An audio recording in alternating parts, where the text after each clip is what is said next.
Hello students आज की English की क्लास में आपका स्वागत है।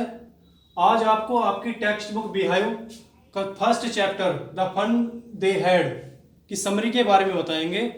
स्टूडेंट्स, ये स्टोरी उस समय की है, आज से लगभग 120 से 30 साल आगे की, भविष्य के बारे में सोचकर ये स्टोरी लिखी गई है। 2157 सन के आसपास की ये बात इसमें की गई है। दो इसमें एक लड़का एक लड़की, टॉमी और मार्जी, ये दो इसमें मेन कैरेक्टर है। ये भविष्य के बारे में भविष्य के स्कूल में पढ़ रहे होते हैं 2157 में, जैसा आपको बताया था। ये इसमें ये सोचा गया है कि जब जो स्कूल्स और बुक्स जिनको आज आप अटेंड कर रहे हो, प्रिंटेड बुक है आज, और स्कूल्स आप डेली जाते हो, अब तो नहीं जा रहे हो फिलहाल, तो जब ये स्कूल्स अस्तित्व में नहीं रहेंगे और प्रिंटेड बुक नहीं रहेगी, तो उस वक्त किस तरीके से बच्चों की पढ़ाई होगी।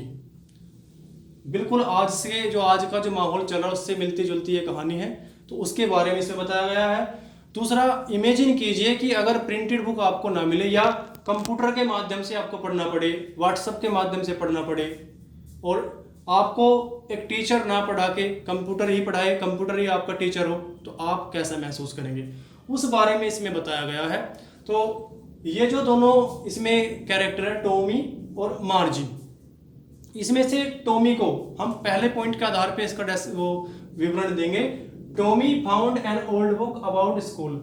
इसमें टॉमी जो एक ये लड़का है, इसको एक जो घरों में जैसा आपको देखा अटारी होती है, टांड होती है, उस पर एक पुरानी बुक मिलती है, और वो बुक एक पुराने स्कूल के बारे में थी, बहुत पुरानी बुक थी, और इसमें एक स्कूल जो पुराने टाइम के स्कूल थे उनके बारे में इसमें विवरण दिया हुआ था। तो ये दोनों टॉमी और मार्जी दोनों बुक्स को जो है उसके पन्ने पलटते हैं। पन्ने बिल्कुल बेकार हुए थे, पेजेस, और उनमें थोड़ा सा मतलब क्योंकि वो दबी हुई थी तो बदबू भी हो रही थी।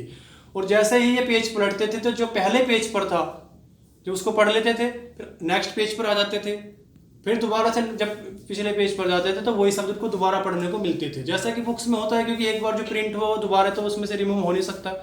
तो ये सोचते थे दोनों कि ये तो वेस्टेज ऑफ टाइम है, क्योंकि हमारा जो कंप्यूटर स्क्रीन है उसमें तो एक बार में बहुत सी बुक्स आ जाती है और नेक्स्ट चलते रहते हैं, पीछे जो हमने पढ़ लिया वो दोबारा नहीं आता है। तो इसका मतलब है टॉमी और मार्जी आपस में कहते हैं कि ये हम इसको अगर एक बार पढ़ लेंगे बुक्स को तो ये वेस्ट हो जाएगी, फिर हम इसको फेंक देंगे। तो ये जो है इन बुक्स के बारे में इनकी चर्चा आपस में हो रही थी। तो मार्जी टॉमी से पूछते हैं कि तुम्हें ये बुक्स कहाँ पे मिली। आपको भी बताया था कि उसको टांड पर मिली, टॉमी बताता है, और फिर मार्जी उससे कहती है किस बारे में लिखी हुई है ये किताब बुक। तो टॉमी कहता है कि ये स्कूल के बारे में लिखी हुई है। अब स्कूल को मार्जी बहुत हेट करती थी, नफरत करती थी, तो कहती है मार्जी टॉमी से कि स्कूल भी कोई ऐसी चीज है जिस पर बुक्स लिखी जा सकती है, लोग स्कूल के बारे में क्यों लिखते हैं। तो अब हम सेकंड पॉइंट की तरफ बढ़ते हैं कि Margie's hate for school. Margie school से हेट क्यों करती थी। जैसा कि आपको बताया गया कि ये फ्यूचर की स्टोरी है। इनके जो टीचर थे वो कंप्यूटर टीचर थे। मार्जी का जो कंप्यूटर टीचर था जो ज्योग्राफी पढ़ाता था, यानी कि कंप्यूटर के माध्यम से मार्जी ज्योग्राफी पढ़ती थी, वो बार बार से मार्जी से टेस्ट लेता था, और टेस्ट लेने के कारण क्योंकि मार्जी से जानकारी नहीं प्राप्त थी इतनी कंप्यूटर की, तो वो बार बार कंप्यूटर बेकार हो जाता था, और इस वजह से मार्जी परेशान थी। और यह हालत देखकर मार्जी की मदर भी परेशान हुई। मार्जी की मदर ने जो एरिया का जो इंस्पेक्टर था, यानी कि कंप्यूटर को ठीक करने वाला मैकेनिक, उसको बुलाया। मार्जी बड़ी खुश हुई, क्या सोचकर कि अब जो ये कंप्यूटर खराब हुआ है, कंप्यूटर से मतलब है कंप्यूटर टीचर से, ये खराब हो गया है, अब इसको मैकेनिक ले जाएगा और कुछ दिन के लिए इसकी रिपेयर करेगा, और मैं तब तक स्कूल से ऑफ हो जाऊंगी, यानी कि मुझे स्कूल की क्लास जो कंप्यूटर पर चल रही थी वो अटेंड नहीं करनी पड़ेगी। लेकिन कंप्यूटर को सुधारने वाला जो मैकेनिक था वो आता है, और वो कुछ ही देर में उस कंप्यूटर के जो उसमें फॉल्ट था उसको फाइंड आउट करता है, और बताता है कि इसकी जो रेंज थी वो खुली हुई थी, और मैंने इसकी रेंज को, इसकी सेटिंग को ठीक कर दिया है, और 10 ईयर जो ओल्ड गर्ल थी, 10 ईयर ओल्ड मार्जी, इसके लेवल में इसको सेट कर दिया। जैसा कि आमतौर पर होता है कि कंप्यूटर या मोबाइल वगैरह में सेटिंग थोड़ा सा फॉल्टफुल हो जाती है, उसको उसने सेट कर दिया। मार्जी को बड़ी निराशा हुई, क्योंकि मार्जी ये सोच रही थी कि एक बार जब टॉमी का इतिहास का टीचर, यानी कि कंप्यूटर टीचर में कोई वो फॉल्ट हुआ था, तो उसको रिपेयर करने के लिए ले गए थे, और कुछ दिन तक टॉमी को इतिहास से या इतिहास की क्लास लेने से छुटकारा मिल गया था। तो इसी वजह से मार्जी स्कूल से हेट करती थी, क्योंकि वो बार बार उसको हैंडल नहीं कर पाती थी कंप्यूटर को। दूसरा, उसे तो वो टेस्ट देती थी कंप्यूटर पर तो वो पिन कोड भरना पड़ता था, उससे वो परेशान थी। तो इसी वजह से मार्जी टॉमी को कहती है कि लोग स्कूल के बारे में क्यों लिखते हैं। उसकी इस बात को सुनकर टॉमी आश्चर्यचकित हो जाता है और क्या कहता है, इस पॉइंट में पढ़ेंगे descriptions of old schools by Tommy. तो टॉमी कहता है कि ये जो बुक्स है ये आज के स्कूल के बारे में नहीं है, ये तो सैकड़ों साल पुराने जो स्कूल उनके बारे में इसमें डिस्क्रिप्शन दिया हुआ है। तो मार्जी थोड़ा सा उत्सुक होती है कि कैसे। तो टॉमी बताता है कि ये सैकड़ों साल पुराने स्कूल है, इनमें हमारे जैसे कंप्यूटर टीचर नहीं थे, एक अध्यापक होता था, एक इंसान होता था जो उनका टीचर होता था। वो टीचर ही बच्चों को पढ़ाता था, होमवर्क देता था और उनकी समस्याओं को सॉर्ट आउट करता था, जस्ट लाइक जैसे कि आज होता है, आज के स्कूल में आप जाते हो उसी तरीके से। और वो कहता, इसे इस बात को सुनकर मार्जी को हैरानी होती है कि कोई इंसान इतना माइंडफुल इंटेलिजेंट कैसे हो सकता है।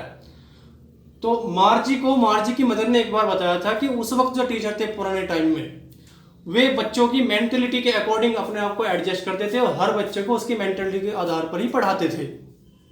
टॉमी मार्जी को बताता है कि उस वक्त पे स्कूल जो थे वो बिल्डिंग में चलते थे और सेम एज ग्रुप के बच्चे एक साथ पढ़कर बैठकर पढ़ते थे, फन करते थे और एक दूसरे के होमवर्क में एक दूसरे की मदद करते थे। अब हम अपने नेक्स्ट पॉइंट की तरफ बढ़ते हैं कि जब मार्जीज इंटरेस्ट इन ओल्ड स्कूल, जब ये डिस्क्रिप्शन टॉमी ने मार्जी को दिया ओल्ड स्कूल का, तो मार्जी के मन में पुराने स्कूल को जानने का इंटरेस्ट आया।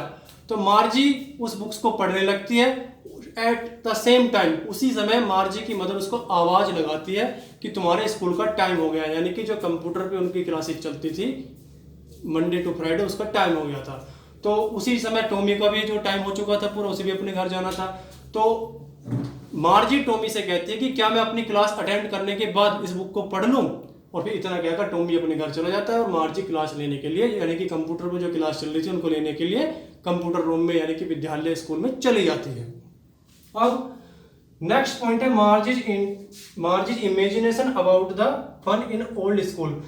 जब मार्जी कंप्यूटर रूम में चली गई, यानी कि जो इसका स्कूल था, क्योंकि स्कूल उनका कंप्यूटर के रूप में चलता था, तो वहां पे जो कंप्यूटर स्क्रीन थी उस पर अर्थमेटिक यानी कि अंकगणित के सम्स आ रहे थे, जो हमारी प्रॉपर जो फ्रैक्शंस होती है उनको ऐड करना सिखा रहा था कंप्यूटर स्क्रीन पर।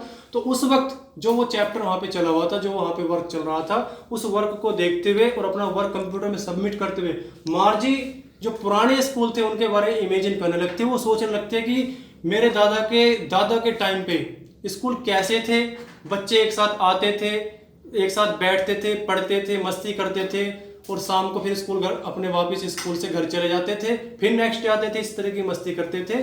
तो वो दिन कितने अच्छे होते थे, वो भी चाहती थी कि वो भी उन दिनों का एंजॉय कर पाती और इस तरीके से वो सोचती रहती है। तो इस तरीके से ये इस चैप्टर की समरी आपकी कंप्लीट हुई।